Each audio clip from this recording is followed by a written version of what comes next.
Today, I would like to talk to you guys about porn stars. Is that okay? Yay! That's My fine. favorite thing. Okay, moving on. So we've got a bit of a journey to get through. Basically, I can sum it up as the porn stars are doing fine, and they might have more sons. I hope that is suitably intriguing to you.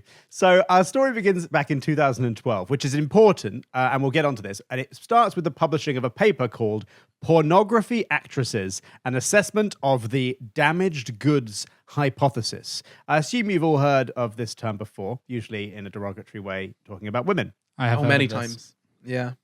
Damaged goods, daddy issues. Yes, exactly. Now, there's a little bit of a trigger warning here for SA and CSA. I hope that is clear enough. I feel like if it triggers you, you're going to have to know all the permutations of it, right? Okay. Well, I hope so. So this basically, it doesn't get into any detail, don't worry. But basically, this paper explores the damaged goods hypothesis, specifically mostly in female sex workers, specifically the stereotype that people who work in this industry probably experience some kind of childhood sexual abuse, psychological problems, or drug use, or like anything like that. They're basically, quote unquote, damaged more than sort of the average person. Now, it looks at the sort of sexual attitudes of people, self-esteem, sexual history, sexuality, and a variety of other things. And this then leads to a wider discussion in the scientific and publication world around porn stars and eventually evolutionary psychology of porn stars and even whether porn actresses have more sons than daughters. So first, a couple of notes. The research and discussion that went on here is quite old, which I'll be getting onto a little bit later. So this means that the word woman and female are used interchangeably in these studies and articles. A lot of the focus is on heterosexual relationships, but it does note that porn actresses were way more likely to identify as bisexual, and male porn actors were basically all straight in their sample. And finally, it turns out it's quite hard to study porn actors, or at least it was at the time, partially because, social stigma around that sort of work, and also partly because, interestingly, anti-porn activists often use the findings against them, and there's probably a bunch of other reasons as well. Corey. Swerfs. Swerfs. Oh, yeah, the swerfs. Yeah. Yeah, swerfs really love using that data against them. Yeah. What does swerve stand for? Sex worker, exclusionary, radical feminist. I thought it was like sex worker anti-fascists or something. No, like it's interesting. The people there's two main groups that are against pornography and sex work. One of them are sort of prudes that hate women anyway, and the other ones are radical feminists who love women but don't want women doing things that they think are bad. So it's like you get two enemies working together as friends. It's great to see. So basically, this means that the people who we've spoken to in this study might not be representative of the whole industry. For example, if one of your findings is that porn actors never feel self-conscious or ashamed of the industry they work in, of course you're going to find that because the people who do feel like that probably didn't speak to you in your study. That's just an example. I don't know that there are any sex workers who feel ashamed. Nor should they, etc., etc., etc. So the first finding of the study, porn actresses are not damaged goods. This is fantastic news. Now, we could get into like a further discussion around the idea of damaged goods being obviously a horrible concept, sexist, objectifying, etc. But I think we're probably all on the same sort of wavelength here. Would you agree? I would probably say so. Yeah.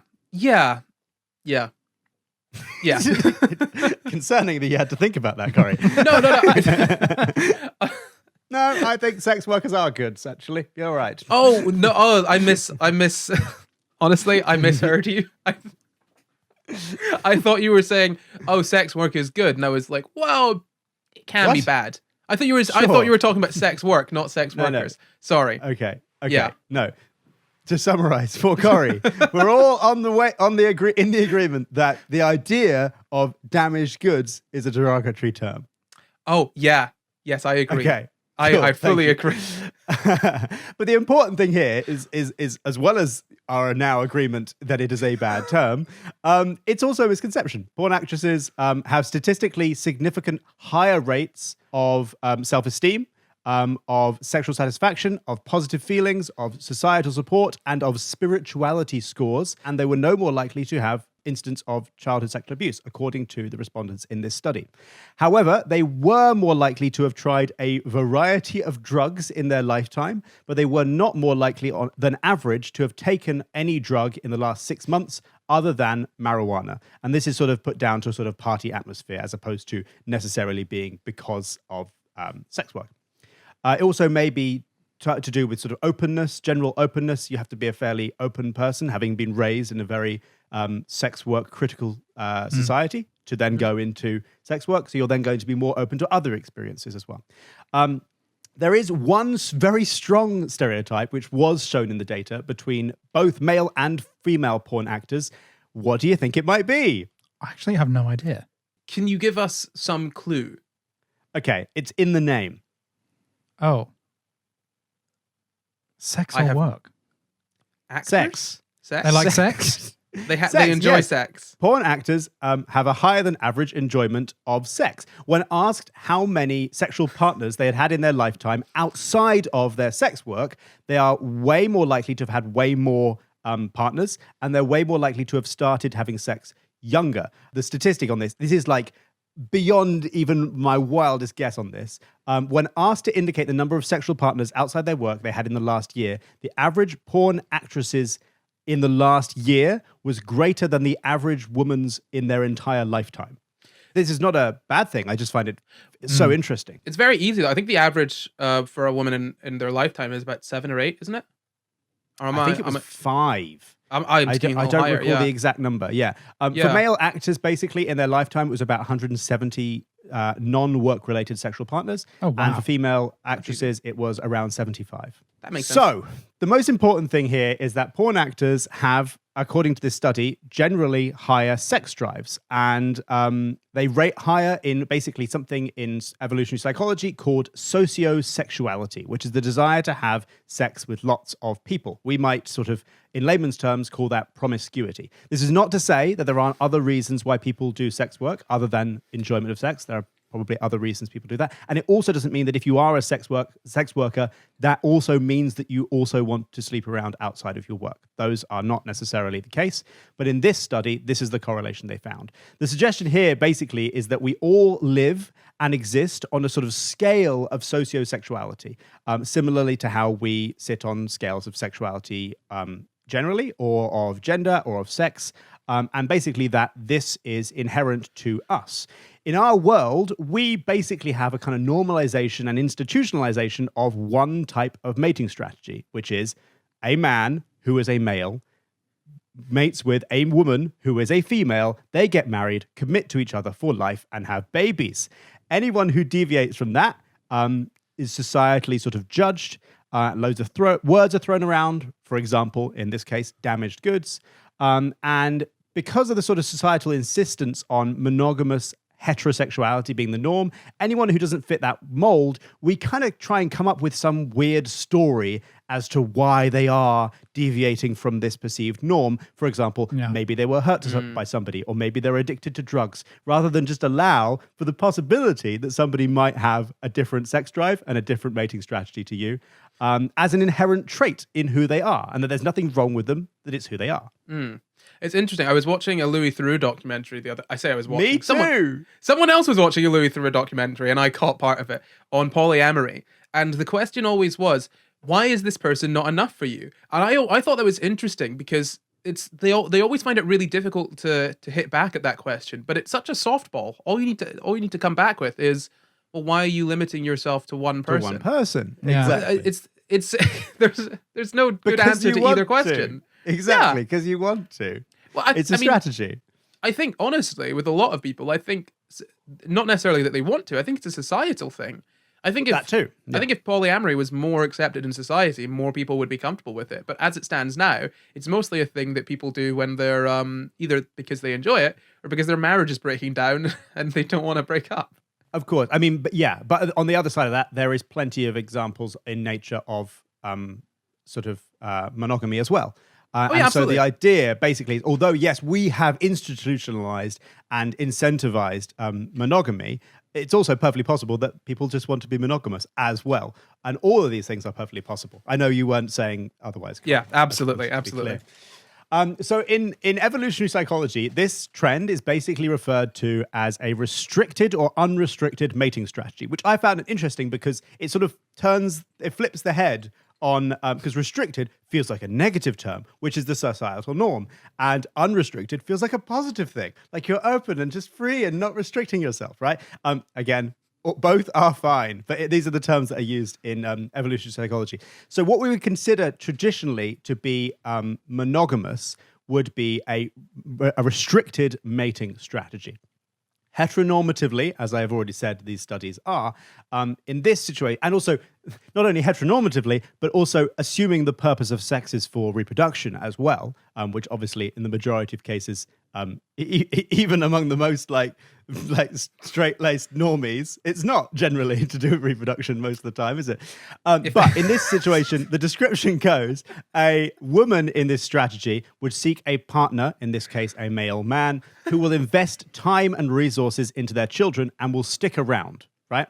Unrestricted women will seek partners they deem to be high quality, for example, high physically attractive or high social status, and will mate with those men, not necessarily expecting any kind of not expecting them to stick around and provide loads of resources for them. And these are two different mating strategies. High status, sort of perceived or self-perceived high quality, whatever you want to say, males, will seek to mate with as many females as possible. And what this article described as less exciting, reliable men will attempt to appeal to a restricted woman and commit to long-term relationships. I love that. I love Nice that. guy, you know. So apparently, I'm not going to get into the kind of complexities as to why, but apparently this theory predicts that unrestricted sociosexual women, i.e. Women who are happy to mate with a variety of partners, are more likely to have sons than daughters. Again, it's very complex as to why. It's to get your head around, but I would like you to trust me that the theory predicts this, right? Even if it's incorrect. Then it turns out to, ridiculously, be true. Highly sociosexual women have more sons than highly unsociosexual women. One study said up to 50% more sons. One said 12 to 19% more sons. But the trend is basically more sons, which is surprising because it seems sort of strange that you would have control over, or not control, but sort of unconscious control or biological control over which sperm meets the egg first. I don't know quite what the mechanism of how that works is. I don't know if you have any insight into that, Corey. It might be that the male's making more male sperm. I don't know. I don't know how that would work. I don't know. Honestly, this kind of stuff always trips me up. Exactly. So it's very complicated, but that is apparently what we see in the data in these two studies that I found, at least. So if porn actresses are highly sociosexual, not because they are damaged, but because this is who they are naturally, and this is a strategy, it's a mating strategy, then highly sociosexual women have more sons, it logically follows that porn actresses would have more sons, at least the porn actresses who participated in this study.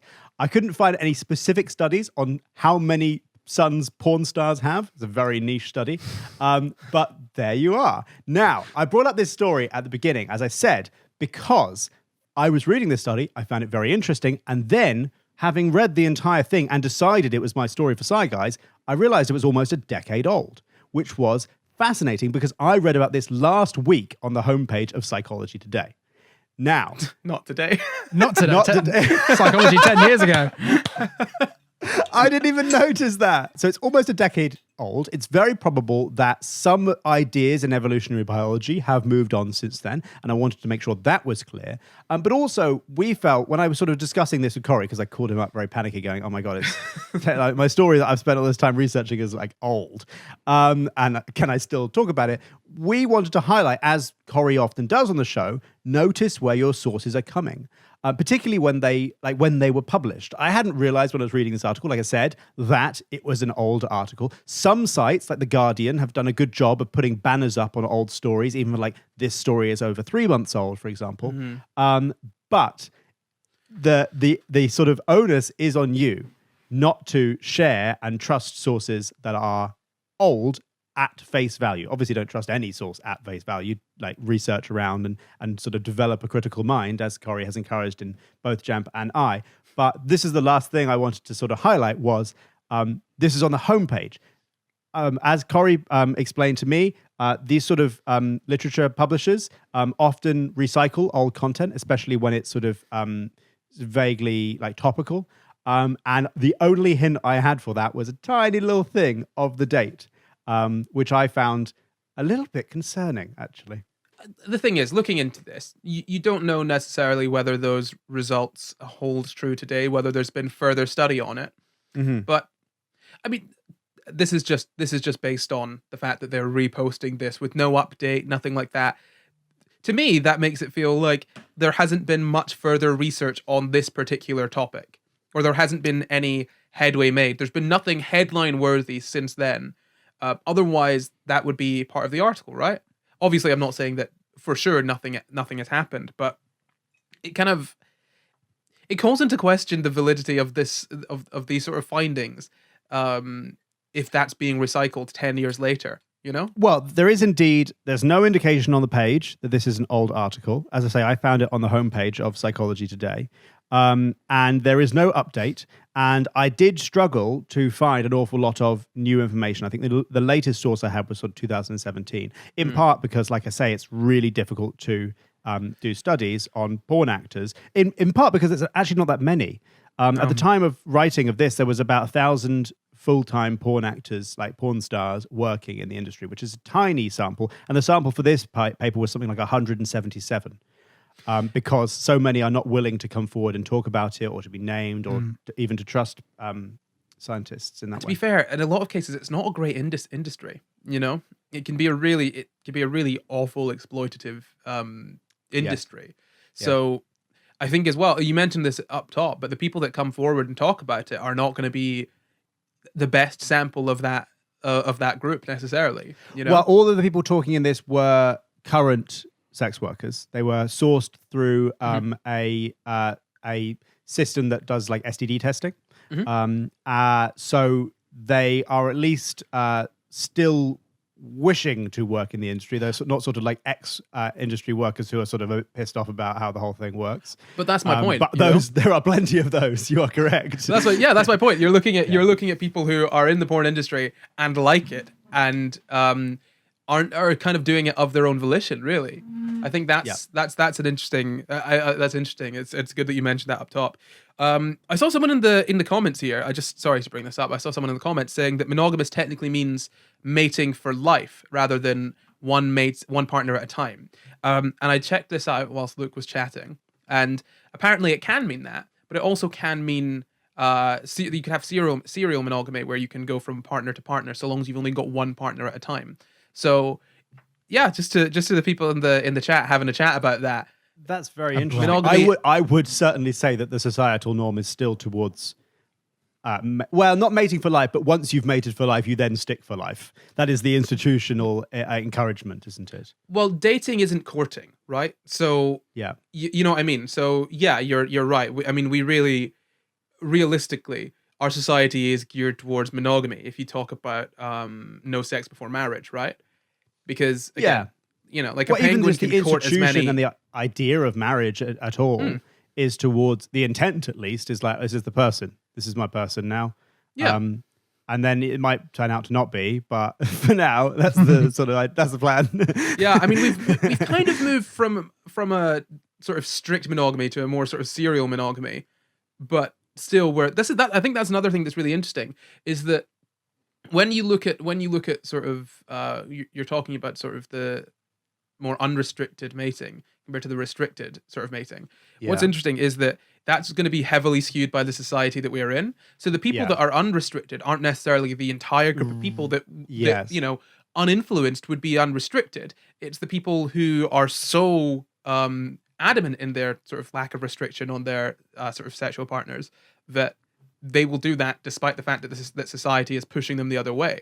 So you may get like pushes towards a bimodal distribution because people who are like really adamant go to the extreme end, and then people who are like they actually quite like to be that if society would just accept them, but they are forced down this way. Yeah, so you see, you then get this skewed idea of, oh, there's actually very few people that are, you get the skewed view of, oh, there are a few people who aren't monogamous, then most people are actually monogamous, but then that's ignoring the sort of outside influence of societal values. I just think it's an interesting thing to consider, Society. Oh, this is gonna be my Joker moment. I'm gonna go Joker, guys. I'm gonna do it.